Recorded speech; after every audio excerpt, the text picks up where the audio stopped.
अभी ये IPO market की करंट हालत देख के मेरे को ऐसा लग रहा है कि जिन आईपीओ इन्वेस्टर्स को आईपीओज में अलॉटमेंट नहीं मिलता था ना, उनकी दिक्कत अभी खत्म होने वाली है, क्योंकि 5 अपकमिंग आईपीओज है जो कि कंफर्म हो चुके हैं। अभी मैं ऐसा भी नहीं बोल रहा हूँ कि ये 20 दिन के बाद में आएंगे, 1 महीने के बाद में आएंगे, ऐसा बिल्कुल नहीं है। लगातार एक के बाद में एक आईपीओ अभी आ रहे हैं, और आईपीओ की सेटिंग कुछ इस तरीके की है कि आपके अलॉटमेंट के चांसेस भी बढ़िया हो। अब कैसे है वो समझ लेते हैं। देखो, पहली बात, ओखला इंडिया का आईपीओ आया दिवाली के बाद में। ओखला इंडिया के आईपीओ का पैसा अनलॉक हुआ और वहां से लोगों ने सीधा अप्लाई किया लेंसकार्ट के आईपीओ में। अभी लेंसकार्ट के आईपीओ का पैसा अनब्लॉक होगा, मतलब कल के दिन इसका अनब्लॉक होगा, और ग्रो के आईपीओ में अप्लाई करने के लिए कल का दिन जो है वो लास्ट दिन है। तो इस तरीके से हर एक आईपीओ में से पैसा खुल रहा है और लोग अब अगले अगले आईपीओ में लगा रहे हैं। तो यहाँ से अपने अलॉटमेंट के चांसेस अपन मैक्सिमाइज कर सकते हैं। अभी प्रॉफिट क्या होगा, कितना होगा, वो भी अपन समझेंगे। अब ये जो अपकमिंग 5 आईपीओ है, इनका अभी के टाइम पर ग्रे मार्केट प्रीमियम कैसा है, कंपनीज कैसी है, बिजनेस कैसा है, कितने लोग अलॉटमेंट मिलेगा, सारी चीजें अपन समझने वाले। तो वीडियो को अगर अभी तक आपने लाइक नहीं किया है तो वीडियो को लाइक कर लो, सीधा अपन वीडियो में चलते हैं। देखो, अभी के टाइम पर मार्केट में आईपीओ कितने ओपन है वो समझ लेते। पहला अपना जो आईपीओ है वो है भाई ग्रो। अब ये अपना अपकमिंग वाली लिस्ट का आईपीओ नहीं है, ये आईपीओ मैं इसलिए बता रहा हूँ क्योंकि यहाँ पर 2 दिन का जो सब्सक्रिप्शन है वो खत्म हो चुका है। यहाँ पर 4x से भी ज्यादा ओवर सब्सक्रिप्शन हमको रिटेल कोटा में देखने को मिल रहा है, ठीक है। लेकिन जीएमपी में अभी के टाइम पर इसकी गिरावट देखने को मिली है। तो इसका जो फाइनल डिसीजन का वीडियो है ना, कल के दिन आएगा, ठीक है। कल 10 बजे के करीब मैं डाल दूंगा, तो आप थोड़ा अपडेटेड रहना। बेल आइकन कॉल पे सेट नहीं किया तो कर देना, ठीक है। तो ग्रो के बाद इमीडिएटली जो हमको बड़ा आईपीओ, मेन बोर्ड आईपीओ देखने को मिल रहा है, उसका नाम है भाई पाइन लैब्स। अभी कंपनी के बिजनेस की अपन बात करेंगे। सबसे पहले टाइमलाइन समझ लेते हैं। देखो, 7 नवंबर के दिन ये जो आईपीओ मार्केट में ओपन होगा और 11 नवंबर तक हम इस आईपीओ में अप्लाई कर सकते हो सकता है कि जब तक आप ये वीडियो देख रहे हो ये आईपीओ मार्केट में ओपन हो चुका होगा, ठीक है। अभी इसके अलॉटमेंट बेसिस की बात करें तो 12 तारीख को अलॉटमेंट का बेसिस क्लियर होगा और 14 नवंबर के दिन जो है ये आईपीओ मार्केट में लिस्ट होने वाला है। पहले अपन कंपनी का बिजनेस समझ लेते हैं। कंपनी का बिजनेस सिंपल सा है, मर्चेंट्स के लिए सॉल्यूशन प्रोवाइड करते हैं, जहां पर पीओएस मशीन ये प्रोवाइड करते हैं, जो पीओएस का डिवाइस होता है वो प्रोवाइड करते हैं। साथ में पेमेंट सॉल्यूशन प्रोवाइड करते हैं। ये काफी सारे फैसिलिटीज भी प्रोवाइड करते हैं, जैसे कि बाय नाउ पे लेटर वाला फैसिलिटी हो गया, मर्चेंट फाइनेंसिंग हो गया। अभी इनका फोकस सिंपल से है कि भाई रिटेल्स को एम्पावर किया जाए। कंपनी इस फोकस को लेकर आगे बढ़ रही है, और जो मर्चेंट्स होते हैं, रिटेल्स होते हैं, उनको पेमेंट रिलेटेड सॉल्यूशन प्रोवाइड करने का काम कंपनी करती है। तो अभी अपन आ जाते हैं आईपीओ के इशू साइज के ऊपर। अब ऐसा नहीं कि आईपीओ का इशू साइज काफी ज्यादा छोटा है, 3,899 करोड़ रुपए का ये इशू साइज होने वाला है। मतलब आप ये मान के चलो कि लगभग 4,000 करोड़ का आपका ये इशू देखने को मिलेगा। अब यहाँ पर बढ़िया बात यह है कि इसका जो मेजर पोर्शन है ना वो आता है इस फ्रेश इशू से। मतलब 2080 करोड़ रुपए कंपनी कर रही है फ्रेश इशू। मतलब इतना पैसा कंपनी के पास में जाएगा जो मार्केट से उठेगा, लगभग 2080 करोड़ रुपए, जिसको कंपनी अपने ग्रोथ में यूज करेंगी। अब इसको कहां पे यूज करने वाली है अपन वो भी समझेंगे। पर आप ये चीज समझ लो कि 1819 करोड़ का जो है यहाँ पर ओएफएस भी होने वाला है, क्योंकि कंपनी तो लॉस मेकिंग है ना। अभी प्रमोटर्स को पैसा कैसे बनाएंगे, मतलब प्रमोटर्स को जो पैसा बनाना है तो ऑफर फॉर सेल करो, आईपीओ लाओ और पैसा बनाओ। तो प्रमोटर्स इतना पैसा घर में लेकर के जाएंगे। और एक चीज मैं क्लियर कर देता हूँ कि ये जो कंपनी है ये अभी भी लॉस मेकिंग है।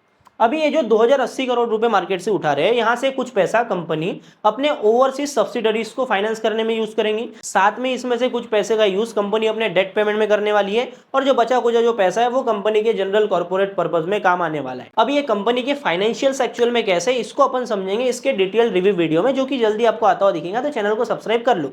लेकिन मैं आपको मोटा मोटा बताऊं तो ये जो कंपनी है लॉस मेकिंग है, लगातार लॉसेस कर रही है, लेकिन कंपनी ने प्रॉफिट दिखाया है। अभी कंपनी आईपीओ लेकर के आए, उसमें ओएफएस हो और कंपनी प्रॉफिट ना दिखाए, ऐसा तो होता नहीं है, ठीक है। तो FY26 के मतलब करंट फाइनेंशियल ईयर के Q1 में कंपनी ने 4 करोड़ का भव्य प्रॉफिट रजिस्टर किया है। 4 करोड़ का प्रॉफिट कंपनी ने दिखाया है और बोला है कि भाई हम अभी प्रॉफिटेबल हो रहे हैं। लेकिन एक बात बढ़िया देखने को मिल रही है, एबिटा लेवल पर कंपनी प्रॉफिटेबल है, ठीक है। एबिटा की बात करते हैं तो यहाँ पर कंपनी लगभग 16 से 17% का एबिटा करती है, लेकिन पैट तक आते आते, प्रॉफिट आफ्टर टैक्स तक आते आते कंपनी लॉस में चली जाती है। बाकी इस आईपीओ के लिए कंपनी ने अपना प्राइस बैंड रखा है 210 रुपए से 221 रुपए पर शेयर का, जहां पर इसका जीएमपी पहले तो काफी तगड़ा देखने को मिल रहा था, अभी के टाइम पर ये गिर चुका है।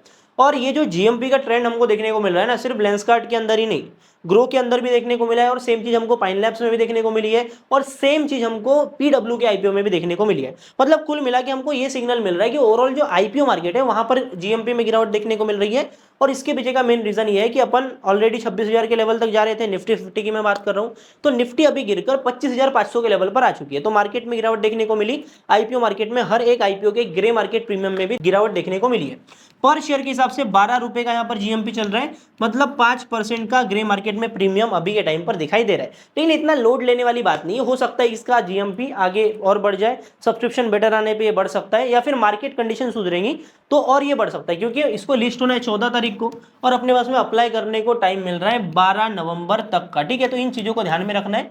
अपन हमेशा लास्ट दिन के अंदर ही अपना डिसीजन बनाते हैं किसी भी आईपीओ में अप्लाई करने का। ठीक है, अगला जो अपना आईपीओ, जो सेकेंड आईपीओ है, वो है भाई पीडब्ल्यू। अभी फिजिक्स वाला के बारे में बच्चा बच्चा जानता है, बच्चा बच्चा ही जानता है, क्योंकि बच्चा ही पढ़ाई करता है ना। तो ये आईपीओ भी मार्केट में आ रहा है, पीडब्ल्यू फिजिक्स वाला का आईपीओ, हमारे अलग सर का आईपीओ है ये। मतलब यहाँ पर इस आईपीओ में वो पैसा भी बनाने वाले हैं, अभी कितना बनाने वाले हैं वो देखते हैं। तो 11 नवंबर से आईपीओ मार्केट में ओपन होगा, 13 तारीख तक अपन अप्लाई कर सकते हैं। अलॉटमेंट का बेसिस क्लियर होने वाला है 14 तारीख को, और 18 तारीख को पीडब्ल्यू का जो आईपीओ है, ये जो कंपनी है स्टॉक मार्केट में अपनी एंट्री मारने वाली है। ठीक है, एडटेक कंपनी है भाई। बिजनेस की मैं बात करूंगा नहीं, क्योंकि आप सभी को पता होगा अलग अलग प्रकार के स्टूडेंट्स को ये अलग अलग चीज़ें पढ़ाते हैं। जैसे इनका एमबीए वाला है, साथ में यूपीएससी भी पढ़ाते हैं, मतलब सीए भी पढ़ाते हैं, सभी चीज़ पढ़ाते हैं। ठीक है, साथ में रिसेंटली इन्होंने ना ऑफलाइन स्टोर्स के थ्रू भी अपना एक्सपेंशन किया है। तो ये जो पैसा उठा रहे हैं, अब यहाँ से कुछ पैसा इनके काम में भी आएगा। तो बिजनेस तो क्लियर है, बिजनेस के बारे में अपन ज़्यादा बात नहीं करेंगे, फाइनेंशियल्स की मैं थोड़ी बात कर लूंगा। ठीक है, तो 3,480 करोड़ रुपए का कंपनी का होने वाला है टोटल इशू, लगभग 3,500 करोड़ का ये आईपीओ है। यहाँ पर 3,100 करोड़ रुपए जो है ना भाई, ये फ्रेश इशू होने वाला है। देखो रिसेंटली हमने लेंसकार्ट में देखा कि ओएफएस के ऊपर ज्यादा जोर दिया जा रहा है, पाइन लैब्स में भी लगभग 1819 करोड़ का ओएफएस है, मतलब बड़ा पैसा प्रोमोटर्स बेचकर जा रहे हैं। अभी प्रोमोटर्स ने कंपनी बनाई तो भाई पैसा, प्रॉफिट बुकिंग नॉर्मल बात है, ऑब्वियस बात है। पर यहाँ पर आप एक चीज देखो, जो आईपीओ का बड़ा पोर्शन है ना, मतलब लगभग 3480 करोड़ का ये आईपीओ, यहाँ से 3100 करोड़, 3100 करोड़ का फ्रेश इशू है। मतलब क्लियर कट फिजिक्स वाला जो कंपनी है, इसकी ग्रोथ में इतना पैसा लगने वाला है, जो कि अपने आप में पॉजिटिव चीज है। बाकी ओएफएस तो बनता है भाई, लोग बोलते होंगे यार ओएफएस क्यों करते हो, मैं नहीं बोलता भाई। इतने मेहनत से कंपनी बनाते हैं, घर पे लेके जाएंगे पैसा, अलग सर मजे करो, गाड़ी लो। ठीक है, तो 380 करोड़ का यहाँ पर ऑफर फॉर सेल होने वाला है, जो कि पैसा घर लेकर के जाएंगे प्रमोटर, जो कि अपने आप में बढ़िया चीज अभी देखने को मिल रही है। अभी इसके ऊपर आ जाते हैं, 3,100 करोड़ कहां पर यूज होंगे। देखो इस फ्रेश इशू का जो मेजर पैसा है ना, ये कंपनी कैपेक्स करेंगी, अपने ऑफलाइन स्टोर्स में इक्विपमेंट परचेस करेंगे। ठीक है, और उनको और भी एडवांस बनाने का ट्राई ये करेंगे, इन्होंने क्लियरली बोला है। और साथ में कुछ पैसा होगा जो कि लीज पेमेंट में यूज होगा। अभी इनके ना कुछ सब्सिडरीज है, जैसे कि जाइलम लर्निंग हो गया और उत्कर्ष क्लासेस हो गया, तो यहाँ पर भी कहीं ना कहीं ये इक्विपमेंट्स परचेस करेंगे और इनके लीज पेमेंट में पैसा यूज होने वाला है। साथ में इनकी जो सब्सिडरी है उत्कर्ष क्लासेस, इसके और भी जो शेयर होल्डिंग है, कंपनी एक्वायर करने का ट्राई कर रही है, तो वहां पर भी कुछ पैसा इन्वेस्ट होने वाला है। अभी किस किस काम में कितना कितना पैसा इन्वेस्ट होगा, इस वाले वीडियो में अपन नहीं ले सकते। जब फिजिक्स वाला का मैं डिटेल्ड वीडियो बनाऊंगा ना, वहां पर अपन इन सारी चीजों की बात करेंगे। तो इसलिए बोल रहा हूं मैं, चैनल को सब्सक्राइब कर लो। ठीक है, आगे बढ़ते हैं। और यहाँ पर एक बड़ा पैसा यूज होने वाला है टेक में, जहां पर लगभग 200 करोड़ रुपए कंपनी यूज करने वाली है क्लाउड इंफ्रास्ट्रक्चर को डेवलप करने वाले। ठीक है, तो अभी क्लाउड इंफ्रास्ट्रक्चर की काफी ज्यादा इंपॉर्टेंस है, इनके पास में काफी बड़ा डेटाबेस होता है, तो क्लाउड इंफ्रास्ट्रक्चर में भी इन्वेस्ट करना जरूरी है। तो यहाँ पर कहीं ना कहीं कंपनी अपने ग्रोथ के लिए ही इन्वेस्ट कर रही है। देखो पाइन लैब्स के टाइम पर ना मैं एक डेटा लेना भूल गया था, जो पाइन लैब्स के आईपीओ में रिटेल कोटा था वो था 10% का पाइन लैब्स में। और आप पीडब्ल्यू में देखो, पीडब्ल्यू में भी आपको जो रिटेल कोटा देखने को मिल रहा है वो भी 10% का देखने को मिल रहा है। देखो पाइन लैब्स में जो रिटेल इन्वेस्टर्स के लिए रिजर्व एप्लीकेशन रखी गई थी वो थी 2.63 लाख, मतलब लगभग 2,63,000 करोड़ के करीब। और अपन फिजिक्स वाला की बात करते हैं, दोनों ही आईपीओ का जो इशू साइज है वो सिमिलर सा देखने को मिल रहा है। फिजिक्स वाला में आपको 2.32 लाख लोगों के लिए यहाँ पर रिटेल इन्वेस्टर्स के लिए रिजर्व्ड एप्लीकेशन अभी के टाइम पर हमको देखने को मिल रही है। बाकी मैं पीडब्ल्यू के फाइनेंशियल्स की बात करता हूं, तो यहाँ पर कंपनी लॉस मेकिंग है, लगातार लॉसेस कर रही है। एबिटा लेवल पर हम देखते हैं तो एबिटा ये कर रहे हैं लगभग 7% का, लेकिन लगभग 8% के करीब ये लॉस कर देते हैं जब तक ये पैट तक आते हैं। बाकी प्राइस बैंड की अपन बात करते हैं तो 103 रुपए से 109 रुपए पर शेयर का प्राइस बैंड कंपनी ने रखा है, जहां पर 5 रुपए पर शेयर का जीएमपी चल रहा है, मतलब स्पाइन लैब्स के जैसा ही इसका हमको ग्रे मार्केट में प्रीमियम देखने को मिल रहा है। अभी जिस टाइम पर मार्केट में फिजिक्स वाला का आईपीओ ओपन रहेगा, उसी टाइम पर एक और आईपीओ मार्केट में ओपन होने वाला है। मतलब इन दोनों ही आईपीओ की जो टाइम लाइन है वो क्लैश हो रही है। अभी इसके भी बारे में बात कर लेते हैं।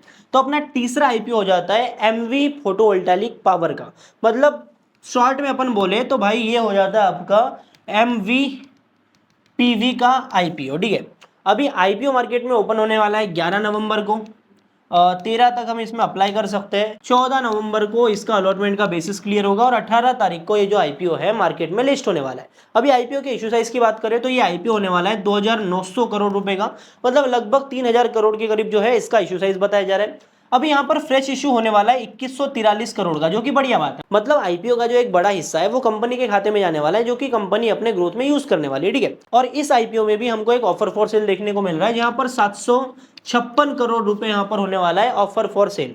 अभी कंपनी के बिजनेस की बात करते हैं तो company integrated solar PV modules बनाती है और साथ में सोलर सेल्स भी मैन्युफैक्चर करती है।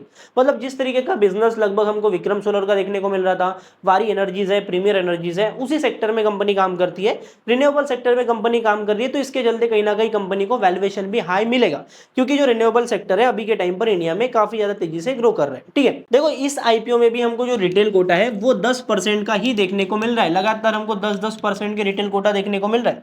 तो यहाँ पर जो अलॉटमेंट मिलेगी, मतलब रिजर्व एप्लीकेशन रखी गई है रिटेलर्स के लिए, वो रखी गई है 1.93 लाख, मतलब लगभग 2 लाख के करीब लोगों को, एक्चुअल में 2 लाख भी नहीं, 1,93,000 लोगों को इस वाले आईपीओ में अलॉटमेंट मिलना है। बाकी कंपनी ने इस आईपीओ का प्राइस बैंड रखा है 206 रुपए से 217 रुपए पर शेयर का, जहां पर अपन ग्रे मार्केट प्रीमियम की बात करते हैं तो पर शेयर 20 रुपए का प्रीमियम चल रहा है, मतलब 9% का प्रीमियम चल रहा है। अभी देखो फिजिक्स वाला के साथ में आईपीओ ओपन हो रहा है, फिजिक्स वाला में हमको 5% का प्रीमियम देखने को मिल रहा है, यहाँ पर हमको सीधा सीधा 9% का प्रीमियम देखने को मिल रहा है। तो अगर हम मान के चलते हैं कि कल चल के मार्केट कंडीशन सुधरती है और अगर फिजिक्स वाला का भी जीएमपी बढ़ता है या फिर बढ़ता है, या फिर एमवी पीवी का भी जीएमपी बढ़ता है, तो अगर यहाँ पर एमवी का जीएमपी फिजिक्स वाला से बढ़िया रहा तो यहाँ पर इन्वेस्टर्स के लिए चांस बन सकता है, क्योंकि फिजिक्स वाला एक बड़ी कंपनी है, तो ज्यादातर लोगों का जो सब्सक्रिप्शन है, रिटेलर्स का जो सब्सक्रिप्शन है, वो फिजिक्स वाला की तरफ जाएगा, क्योंकि उसकी ब्रांड वैल्यू मार्केट में ज्यादा है। और अगर क्यूआईबीज ने कुछ खेल कर दिया एमवी सोलर में अगर अप्लाई कर दिया, सॉरी एमवी पीवी में अगर अप्लाई कर दिया, तो यहाँ पर एक बड़ी अपॉर्चुनिटी हमारे लिए बन सकती है। बाकी अपन अपने चौथे आईपीओ के ऊपर जाते हैं, जो कि यहाँ पर इस आईपीओ के जस्ट बाद ही ओपन होने वाला है, ठीक है। तो अपना अगला आईपीओ हो जाता है भाई टेनेको क्लीन एयर इंडिया का, ठीक है। तो टेनेको का आईपीओ मार्केट में ओपन हो रहा है 12 नवंबर को, ठीक है। 12 से 14 नवंबर तक ये आईपीओ ओपन होगा और इस आईपीओ का अलॉटमेंट का बेसिस क्लियर होने वाला है 17 तारीख को, लिस्टिंग होगी 19 तारीख को। अलॉटमेंट का बेसिस 17 तारीख को हो रहा है, मतलब फंड अनब्लॉक होगा 18 नवंबर के दिन।